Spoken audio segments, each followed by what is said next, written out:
Welcome to All Things Moore County, Moore County's weekly radio show highlighting the many facets of the Sandhills. That includes real estate, lifestyle, community and neighborhoods. And now from 4 Properties, here's your host, Bill Sahadi. Good morning. Welcome to the talk show, All Things Moore County. Dorothy, good morning, first of all. Good morning, Bill. People think February is a slow month, don't they? Yeah, it's a quick month. We're gonna try. In my opinion. Well, we're gonna try and prove that wrong. Okay. We're gonna talk about a couple of upcoming events that are happening in February, Okay. and in some regards, we're going to be talking about one of our favorite themes, and that's education in Moore County. Okay. And then we're going to go back and talk later in the show about a 20-year relationship that I've had with a family here that is opening a restaurant at the what used to be the Ruby Tuesday building. Oh, cool. And it's quite a story because when I met the kids, they were in high school. Mm-hmm. Today, they're both married with kids, very successful entrepreneurs. And it makes me feel old to see that. I know that feeling.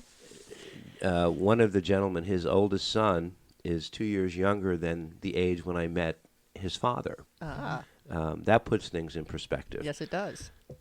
Earlier or later in the fall this year, we had Gene Liechty on from the Sandhills Classical Christian School, along with Todd Zimmerman. Gene is the development and marketing director at the school, and the Sandhills Classical Christian School has been a frequent guest on our show, and they are making a lot of inroads in Moore County, creating a lot of awareness. And Gene is here today with Kathy Parson, whose son is a member of the 3rd graduating class of the school, and I think now is attending Liberty University. Yes. Kathy, good morning. Thank you. Good morning. And Gene, good morning to you. Good morning to you, Bill. With the social media calendars that get posted year in and year out, the event that you have coming up on the 7th of February, the Bowtie Ball, is almost become one of those events that people start to mark their calendar by. And sure enough, on my news feed, I start seeing Bowtie Ball, and I know what it is. And I guess this is the 5th year, Kathy? It is. And We're very excited. You started the event, and it's a fundraiser for the school. It is. I didn't start it on my own. I worked closely with quite a few of the moms at school, Christy Black in particular, and Danielle Dana. Okay. That's how the concept began, over coffee one day. Really? And what has it become? Because it's changed. It has changed, but it's still a signature event for the school. Right. Gives us the opportunity to bring together our families along with community, which we so much want folks to know what we're doing at the school. So it is open. We try to provide a wonderful evening that coincides as closely as possible to Valentine's Day, so that if the gentlemen haven't had an opportunity to put something special together, they can come to the Bowtie Ball and enjoy dressing up, or at least their wife can enjoy dressing up. Right. There'll be gifts there through the auction that we offer. There'll be photography. There'll be some great music, even some side dancing if you've got time to throw that in. Right. Wonderful food, and just an enjoyable evening to spend together with friends and family and community friends. So it's certainly not just for school parents. That's right. This year, Elliott's on Linden is once again providing the food. They do just a wonderful job. And this year, as far as musical entertainment go, we have City Lights Jazz from Raleigh coming down. And if you've never heard them, oh man, smooth jazz, just beautiful. Got some vocals with it. Sounds like Nora Jones. Just going to be a wonderful evening of food and fellowship and dancing and music. And we'll do some good for the school as well. You know, all the proceeds from this event go to advance the programs and services that we provide to the students. And so while we're all enjoying the evening and come together and there's a lot of fellowship, we also do some good that's important for advancing things at Sandhills Classical Christian School. Yeah. You have a very strong contingent of very bullish parents whose kids go to school. Just this past weekend, Carrie and Jacob Kirby were in my office. They came in with Riley. And we were working on something real estate related. And the conversation about the Bowtie ball came up. And Carrie just lit up. You know, she doesn't even need electricity, right? It just automatically she lights up. And they're very excited. They have 2 children in the school system. And, Riley, the first time I had met her, and she was standing there in my office, and I will tell you that one thing that I get most impressed with when I see kids that age, they make such good eye contact. And I spoke to her directly because she was grimacing a little bit. And I said, "What's the matter?" She had this sour face on. And when I spoke to her, eye contact and conversation. And that's one of the things that I've noticed about some of the students who go to the classical Christian school. You can speak directly to them. They're very disciplined. And it's like they take responsibility for who they are as opposed to hiding out.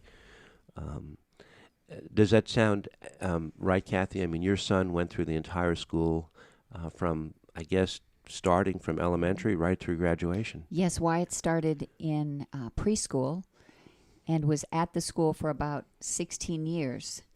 So while he wasn't always at home in the same state of mind that I saw him when he engaged in the community, I knew that the school has had a huge impact, and see him now representing our family, representing his friends and the school. And I'm astonished sometimes at the quality of his character and his ability to show respect at all times. So he didn't listen to everything I told him, at home. He was a typical child who thought he was running the show. Mm-hmm. But the product that I've seen at the end of this story for him at classical school has been tremendous. We really couldn't have asked for more. So for parents who are listening, describe to me the character, the traits, the things that set him apart, because he's now a freshman in college, arguably more well-equipped as a freshman than perhaps kids who go through a public school system who might not have the same maturity level or discipline. Mm-hmm. I would say the most important thing is the fact that the Christian worldview is really dominant in all aspects of the school. Right. So with that said, and because it was not just intermittent experiences, you were understanding where God played a part in every subject. You saw that in the faculty, in the administration. And it was required for students to learn to engage at a respectful level at a very early age. And when you have boundaries for children, they run to them in most cases. And as Wyatt progressed through the educational process and was given the boundaries that are required for discipline and standing when an adult entered the room, just learning those basic principles. Yeah. As I worked for Senator Blake years ago, and he commented on the times he would visit the school, and he was astonished at what grammar and rhetoric and logic now means there, that he had missed seeing that for so many years. So there's just an underlying level of God is the most important thing, and how in fact has he blessed us as individuals and then provided us with places where we can find his word and his truth a part of every aspect. So I would just say from a character standpoint, I don't know how you do better than what they've been able to do at the school, and so we're very grateful for that. How would you rate his time management skills now that he's on his own? He has developed them very rapidly the first semester of college. Okay. But he had what he needed foundationally to do that. Right. He definitely has gone through a growth spurt, and intellectually he was very well prepared. His test scores, everything he did academically far exceeded what the basic requirements were for every school he tried to go to, and was accepted to everyone he applied for. But it was challenging, and he has had to learn, and he is now staying ahead of everything because he realizes the importance of prioritizing his academic life. Right. He's not dating by choice because in the environment that he's in, that's something that they encourage students to get to know one another and spend a lot of time together Right. as groups. Right. So that's been something that he wasn't distracted by. And I'm really grateful that he is secure enough to feel like he didn't need anything more than having a great group of friends around him. In his graduating class, it was the third graduating class. How many students graduated? 2 that year. Okay. But in 4 or 5 years from now, what do you anticipate that graduating class to be? Because it will reflect on the growth of the school as people are coming up, more and more students enrolling. Gene? Yeah, I would anticipate 15 to 20 graduates. And then as you work your way, we have 2 sections for every grade from 5th grade down at this particular juncture. So it'll jump again at some point. But I would envision that in 7 to 10 years, we'll be graduating somewhere between 30 and 40 students every year. Right. And so we're growing, and it's pyramided, right? Like it is at lots of schools that are in an earlier point in their history.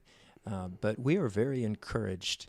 You know, I wanted to get back to something you were asking Kathy about a minute ago. So many folks, when they think about classical Christian schools, you know, we're one of many across the country. And Sandhills represents the movement well. But they think about academics. They're just focused on academics. And they'll say, well, you're teaching critical thinking, which is important and highly valued today. And we do have rhetoric and Latin and logic classes, many classes that you wouldn't have in another school, right? So people focus on the academics and the academic bar, but the behavioral bar are expectations for students in the way they honor their teachers. When I walk down the hall, I've got young men wanting to shake my hand and say, "How are you, Mr. Liechty? Good day, Mr. Liechty." Mm-hmm. When we were making a decision ourselves as a family with 3 boys and a daughter, where we were going to send them and how we were going to educate our children, character became a pretty critical issue. Look, who are we entrusting our children to 8 hours a day? And are they going to be partnering with us as we train up these children, having an idea, my wife and I having an idea of what we wanted the end product to look like? And so it's amazing the consistency, as Kathy describes Wyatt and the young man that he's become by God's grace, and the way he engages people, and the way he's able to think and articulate and manage his time and do those things. It's not unusual to get that sort of a report from a parent in regard to their children. Right. And these things don't happen by coincidence. Yeah. Right? Right. It requires some work on the part of the teachers and administrators and certainly the parents. Uh-huh. But we're working toward a similar goal. All 350 schools around the country that are part of the classical Christian school movement are graduating kids who look very much the same, and we're just so grateful for that. Yeah, and your children are also a product of the classical Christian school. Not here, but I think in Cary. You're correct. They are. Okay. They've graduated out of Cary Christian School, and I've still got 2. I have a sophomore and a senior. I've got one that's graduating this year. So you're not an empty nester, but Kathy, you are now. I am. Oh my gosh, I don't know. She smiled. She looks way too young to be an empty nester, doesn't she? That's right. That's right. Thank you. The Bowtie Ball that's coming up on February the 7th at the Fair Barn. There are still tickets. People can purchase tickets for the event. There are still tickets available. You can go to sandhillsccs.org, or you can call 910-695-1874 to purchase tickets. But they're still available through the weekend. Yeah. You know, I've lived here 20 years, and in the real estate business that I'm in, I have occasion many times to speak to parents who are moving here with their kids. And one of the most important aspect of their move here, they have to move here, and they want to move here, are the schools. And more each year, there seems to be more of an emphasis on what other educational options there are in Moore County besides just the public school system, which puts you guys front and center. So your recruiting, your visibility has been increased, and we wind up sending out sometimes videos of some of the shows we've done about a couple of the private schools, so we can familiarize the parents with the schools, the options that they have here. What are they going to see when they come and they talk to you? How does that all look, that initial introduction or interview? Right. So the first thing that happens when a prospective parent comes into the school, and sometimes they're bringing one of their children and sometimes not, Right. but is just a quick sit down with me so we can get to know each other a little bit. Right. I can talk broadly about classical and Christian. People think that classical probably refers to curriculum, and it does. Some of the things we teach are different. I talked about that a little bit earlier, but also our methodology, the way in which we teach is different. You really need to come and see it in order to understand it and appreciate it. But it includes a sit down with me. It includes a tour of our campus.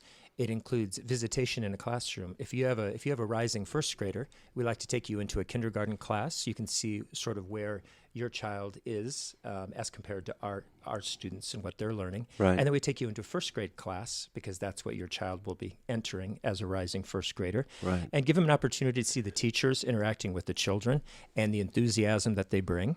And then I turn them over to our admissions director, who walks them through just the process of applying and all the things that they need to do in order to be formally on our radar. So there's a process for that, and it includes a lot of conversation and some observation. But you walk down our K-5 hallways, and it's remarkable for people seeing it the first time, how the kids are learning and how engaging it is with the chants and the jingles and the sound offs and the tactile learning. There's a lot of hands-on learning, which makes it fun for the students and sort of impresses the knowledge in their brains in a different way than if they were just reading all the time from a book. It's a joyful, loud, sort of enthusiastic environment, and the outcome is tremendous. Yeah. What do you say to the rising number of military families who are moving to the area? Because that really does increase the recruiting pool. Yeah, we have more than 30% of our families are officers or somehow related to Fort Bragg and live in the Sandhills area. And one thing that they really appreciate, I think, is the structure and the order. Because our behavioral bar is raised, the teachers actually get to do what they're paid to do, which is teach, right? They don't have to spend 20 or 30% of their time with 5% of the class that's acting out. And so that was me, Kathy, when I was a kid. So they really appreciate that, and they're looking, because of the environment they're coming from, the honor, the respect that we require of students is something that's required at home. Right. And so they love the fact that they get to partner with someone who shares some of the same values. Wouldn't you agree, Kathy? Absolutely. I was just looking at Gene and remembering meeting him about 11 years ago when he and the head of school at Cary Christian were gracious to allow 3 parents from this location to go up, and they helped us begin to design the model for fundraising in particular, also some other areas. And I've chased him around for years with emails and requests, and could you help us with this, and what should we do about this? And for years he's done some silent consulting. Oh, I didn't know that. And it's only been in the last couple of years that we've been able to become a part of his consulting group, and now to have the privilege of him being on campus with us. It's just been a vision that we had years ago. So I'm so excited to see what God is going to do in and through him. Oh, good. The greatest testament, because we're winding down, but the greatest testament to the school are all the parents that I know whose children go there as students, and people that I've known for more than 10 years, and how genuinely enthusiastic and comfortable they are with the decisions that they made and the results that they see as their kids are growing up, because adolescence, not the easiest time in the world for a lot of parents. In the Bowtie Ball, my guess is it's also a chance to bring in people who are not just parents of students, but who are people from the outside to come in to see what's going on at the Sandhills Christian School. That's correct. More than 50% of the people attending the Bowtie Ball are from the community and not directly associated with Sandhills Classical Christian School. So it's a wonderful opportunity for us just to come together as a community, not just a school. Right. We have opportunities to do that. There are other events that are school-wide events, but this is bigger than that. And the community is just wonderful. I just want to give a shout out to all the local businesses that support us so wonderfully. Date night packages with 12 restaurants locally that donated to our event, and everything from Army Navy tickets this year to trips to Paris and Prague to hot air ballooning over Napa Valley and a Royal Caribbean cruise. There, folks near and far donate to help make this a success, and we're really doing it for the students of the school. We really are. And so we're thrilled with the turnout every year. We're thrilled with the way the community rallies around us and donates in such a wonderfully generous way. Really thankful for Kathy and the team that originally got this started because, they're an integral part of the history of this thing that we celebrate now. I appreciate you guys coming on. The Bowtie Ball is February the 7th. It's just right around the corner next week at the Fair Barn. Tickets are still available. Tickets are.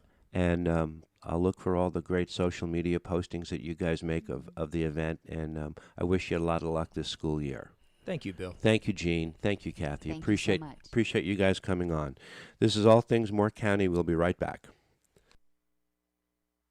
Welcome to the second set of All Things Moore County. And Dorothy, as I said, February is a busy month. Yes.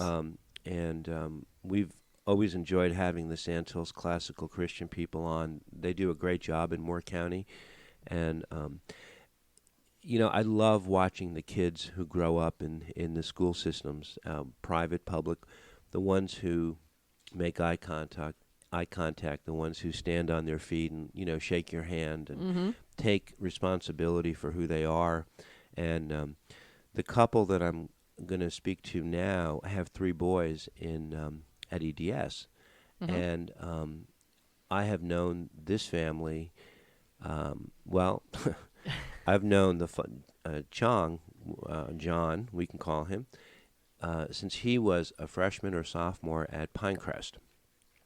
And today, he and his wife, Winnie Tung, are, the proud parents of 3 boys, ages 13, 9, and 7. 7 today, I think, right? Your baby is 7. Yes. And Dorothy, in 10 years, we've done the show. But before I ever did the show, I think I met Chong in 2000 or 2001. Wow. And so I've had the chance to see him grow up in Moore County and become a very successful father and businessman, and he loves to dabble in real estate. And Dee Shaw, who's the administrator in my office, who used to work at the association office, remembers when Chong was in high school, and he had an interest at that point in time where he wanted to shadow me and kind of get a feel for the real estate business. Well, to me, I don't think I've changed an iota in those 15 years. Of course, I'm sure you have, I'm Bill. deluding myself, right? Yes. Because here he is now. He and his wife they run a very successful restaurant in Aberdeen. We call it, there are many different names for it. China Garden. The China Garden. And they recently purchased the Ruby Tuesday building, which is visible from 15501 US 1. and on US 1.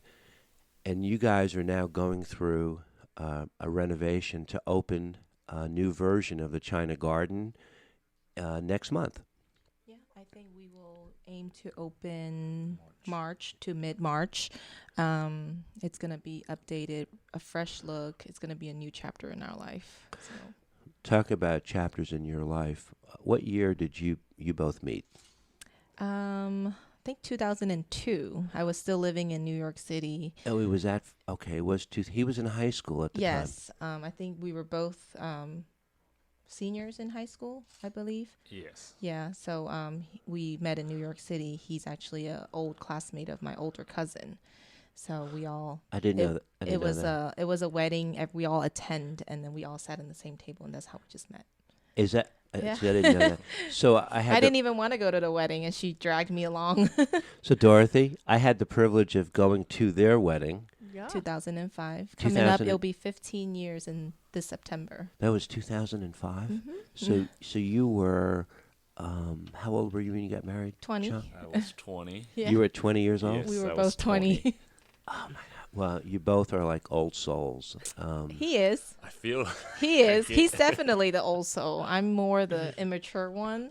I've always grew up a little, just live life. I don't have a worry. He does all the worrying for me. So I've always been that way, I think. So Back when, probably when you met, I remember going into the restaurant for lunch one day. I was here for a year, and I was sitting about a table by myself having lunch, and Chong was sitting with his dad.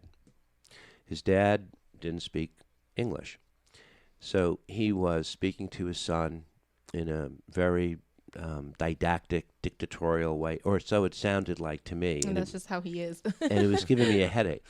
And I thought he was getting yelled at, but he wasn't. But his father was talking with him, teaching him. It was a lot of tough love in the family and a lot of discipline. Yes. it was. And they were looking through a real estate book. Mm-hmm. And culturally in China, there are different ways to approach home purchasing than there is here. And I think that Chong was learning the differences, how we do things here. And I think your dad was going back to the old country and how things were done there. So I got up to introduce myself because I saw them flipping through. I saw you flipping through the real estate book. Do you Yeah. remember that? Yes, we were looking for a house for us, and Right. we were flipping through the real estate book, just looking, browsing, see what's available, what we're looking for. Yep. And we got to talking, and their first initial reaction was, I could see his father, kind of defensive, like, who is this guy, and what is he doing? Trying to sell? Exactly. That's exactly correct. Yeah. And I felt it. And but we got to talking a little bit, and that's how we met. And then, Chong, I met your sister, who was, I think, an 8th grader at the time. Yes. So fast forward, they purchased a home. They moved into it. And after a couple of years, they wanted to build a home. And the most fascinating, one of the most memorable things about being in this business was watching Chong and Jean, his sister, who's a year or two younger, go through the building process with me, where they had to learn in English what the process was like, and then be able to speak in Chinese to their father to help him understand the process. So as two kids in high school, they got to do something that most kids don't get to do. And the father, your dad, leaned on you. Because It was a learning process for us. Right. I think the main thing is getting over that trust issues. Right. And Bill has been tremendous in that process, providing that. I mean, he even forgo part of his a commission to help us to gain trust, and that I think that says everything about Bill. And my dad, I think, finally puts guards down, saying, if somebody does that for you, and you know that's somebody you can trust, and so I thank you. I mean, we wouldn't have gone through that without you. So the thing was the initial meeting, how we met and how we got to work together, and then we became friends. So every year, you guys you celebrate Chinese New Year, which was just last week, and I can't count how many times I've been, but it's an anniversary of sorts every year. But now every time I come, there are more children, there's more family, and it gets bigger and bigger and bigger. And your father does all the cooking, and you prepare an authentic Chinese buffet, not the food that you serve at the restaurant per se, but and now your dad knows there's a special dish that I like that he makes just for me, which is a green vegetable dish with chicken and a lot of garlic and spices, and it's not a very heavy dish, and it's a very. I think any American would love it if they like, because it's like a stir fry. Yeah.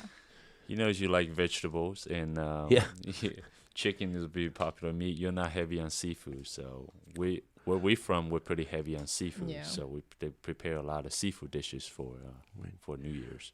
So you grew up in the business with your dad, Yes. and at the same time, you have been fighting a building that is in sort of disrepair. Oh yeah, it's an old building. We're Yeah. having roof issues, and Yeah. the walls, everything is very Well, old building. we've been there for 21 years. So before that, I heard it was a Western Sizzling Steakhouse. It was. It was. So they've been there for quite many years too. So you can just imagine how old the building is itself. Well, we're going to come back in the third set. We want to talk about your experience in the business all these years and some of the struggles that you had with the business itself, also then developing on your own a real estate business, which you've been very successful at, and now making a commitment to move to the next level, and you'll be walking away from the building and starting your own at the building that was known as Ruby Tuesday. Okay. Yeah. This is All Things Moore County. We'll be right back. Welcome back to our third and final set of All Things Moore County. We're speaking with Chong Lin and Winnie Tung. They're the couple that they've just purchased the Ruby Tuesday restaurant and are in the process of renovating it and moving their business, a China Garden, over there, I think sometime next month. And Chong, we were talking at the end of the second set. There were times during the course of the business at your current location, as you were getting older and starting a family, you started also looking at expanding and getting involved in real estate and doing a little bit of development and renovations, flipping and this and that. You've gotten very good at it, and you were trying to build up another business outside of the restaurant business. Yes. We thought we've always been in restaurant business my whole life, so we always want to expand outside of that. I don't want to be that's the only thing I've known. That's kind of my parents' thing, and Right. that's why I want to go out and do something on my own. Right. And your sister went to North Carolina State, graduated, wound up moving to Charlotte, went to work for Belk, and sort of got away from the business, although both of you were raised in the business. Mm-hmm. Yeah. These kids, after school, they came home and they had to work at the restaurant and do their homework. Yep. And they would go sit in the corner of the restaurant and take turns, and one would do their homework, the other would be working the cash register. And these are kids at the age of 16, 17. And their father was a hammer. But what a good man and what a good teacher he was. He was, and he and my mom, they're very tough, but a lot of hard loves, tough Right. loves goes into it. Preparing us for the adult world. Tough love. Tough love. And Jean, I used to watch her and her dad go at it toe to toe. Oh my gosh. And that kid, but she had fight in her. I mean, spit and vinegar, and to this day. But it made you guys good parents. It made her a good mom. Do you see with your three boys the lessons that you learned from your mom and dad in how you raised them? Oh yeah, I want to raise them. I want to make sure all the lessons I learned, I want to pass it on to my kids. I think they have it much easier, and But it's definitely tougher to show that tough love. When we're younger parents, and we're kind of like, Right. And then at the same time, we want kids want to be kids, doing kids things, having fun and sports events and stuff like that, and just kind of still focus on. We have our oldest come down sometime to see what we do, and he'll help out and get him know the feel of what we do and things like that. But it's nothing like, what they had to Right. go through. Just Well, because I don't think we need it now versus before. Before It's different. They didn't. my You know, parents needed us, and they didn't speak the English. You they know. didn't speak English at all. Right. So So Every generation's a little bit different. yeah. But It your is. kids get to watch you both work as role models. Yeah. And it does register. And Alex, your oldest, Mm-hmm. I've seen a big change in him from, just sort of being a kid. Now, all of a sudden, he's like a young man. And he's behind that cash register, Chong, just like you were. Yeah. Yes.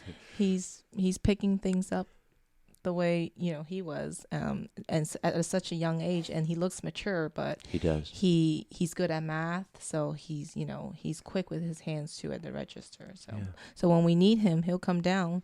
But like I said, most of the time now we don't need it. And then on top of sports and schools, and this year being in 8th grade, he's got a lot of homework. Right. So on the weekends, we try to have him take it a little bit more easy than we used to have him come down on the weekends, just to see, okay, this is what we do every day. Right. So, but he's learned it, so he knows what needs to be done.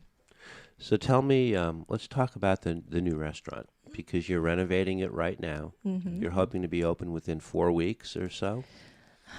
Because we've been hitting with all kinds of the delays. And holidays, and the contractor has been taken off for Chinese New Year and then Christmas. So I think it's going to push us back to about hopefully mid-March. Okay. So I think we're halfway, but there's still a lot of little things that needs to be done. So you have a very strong following. You're the most iconic Chinese restaurant in Moore County. Your buffet is really quite good. I remember Ruby Tuesdays. I would go in there occasionally. I didn't go in there a lot, but they had a great buffet set up. I always had trouble getting in and out of the restaurant because of where it's positioned and on 15501. Can you speak a little bit about that? Because it's a very high visibility building, but it doesn't have the same easy access. Yeah, the access is the only downfall for that piece of property. But we do have multiple access. There's access on US 1, and then there's access going to the hotel. So there's 2 access on US 1, and then there's a back of the hotel, which is Magnolia, which you comes enter out on Magnolia. the Magnolia Square, Right. the offices, where if you enter and you make an immediate right, it'll take you to the hotel, which will give you access to our building as well. So you could go down Highway 1, make a right on Magnolia, and then make another right to get into Ruby Tuesday. And then the Ruby Tuesday location where the new China Yeah. Garden will be, and come out the same way. Yeah. Yeah.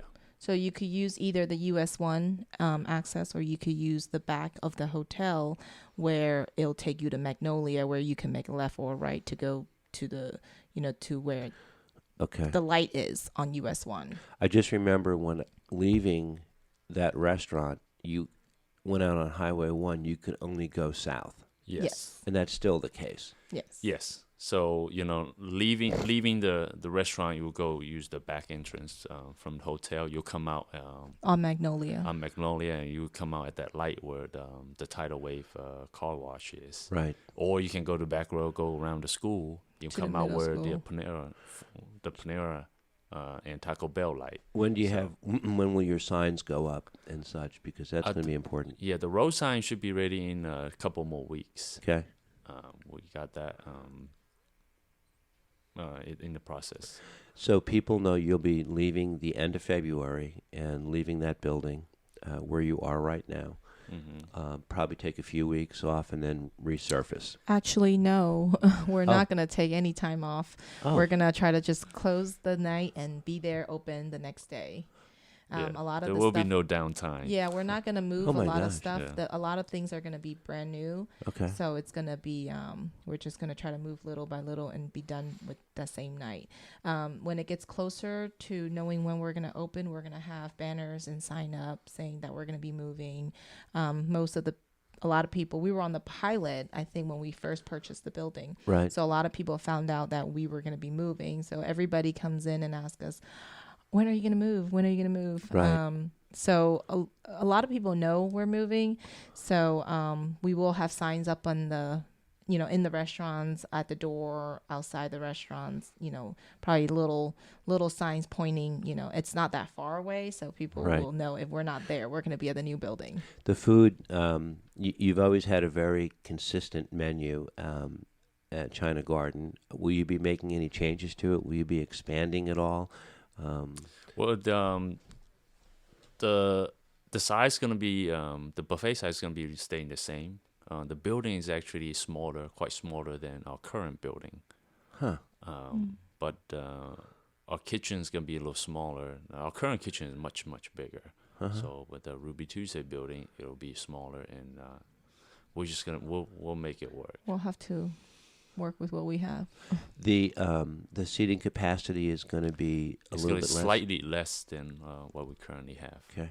Do you have any plans for new introductions of different types of foods to the menu, to the buffet, or are you going to go with what's tried and true?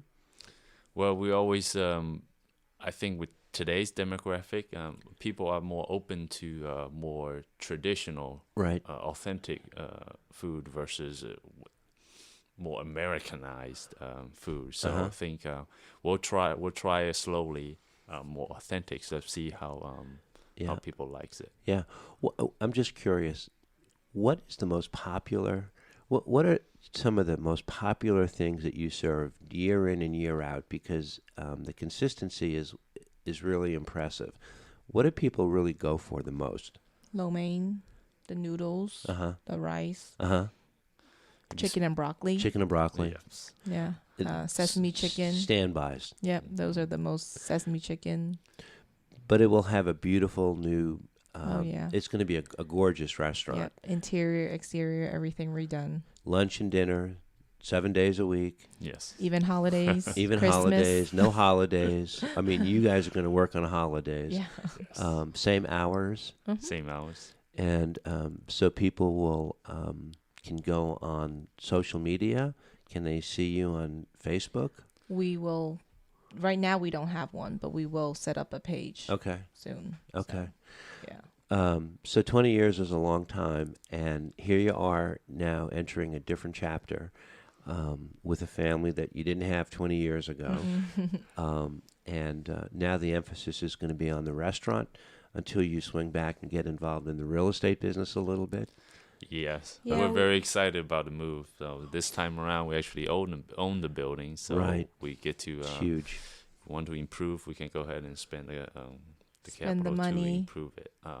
So knowing that we will be there Right. for the long term. Right. But for the time being, yes, we're going to stay off from the real estate until we Yes. moved in, settle in. Get focused and Yes. get it running. It's a pleasure to have you guys come on, and I want to know the opening night because I want to come. Thank yeah. you very much for Well, having us. And Yeah. will your family all come in? Will it be a grand opening type situation? We don't know yet. Okay. We haven't decided. With everything being new, we don't want it to be very hectic for us. We might want to do like a soft opening and get a feel of the restaurant, seatings and things like that. And even all our servers and stuff will have to get used to the Settle whole in. new, Yep. Setting. Yep. Like, So, like a dress rehearsal, a soft yeah. opening. So I don't know yet. We haven't Since decided. we have no downtime, so it'll be all our We're guys just and gonna have gals to just go move over and Yeah. and work on it. So Yeah. I don't know if we're gonna do like an actual grand opening. Then we don't want to get too busy, and then everything's gonna be scrambling. So, Well, I admire your work ethic, and I admire your success, and I wish you the best of luck with the endeavor. I know it's going to be great, and hopefully you'll get over this opening and get back into a system where you're running things, and you have a little free time for yourselves as well. yeah, we hope so too. Thank you, Bill, for having us. Thanks, Winnie. Thanks, John. Thank you, Bill. It was a pleasure to have you guys. The China Garden will be opening sometime in March at the building that was known as Ruby Tuesday, and look forward to seeing you there. Everybody, have a great week. Thank you.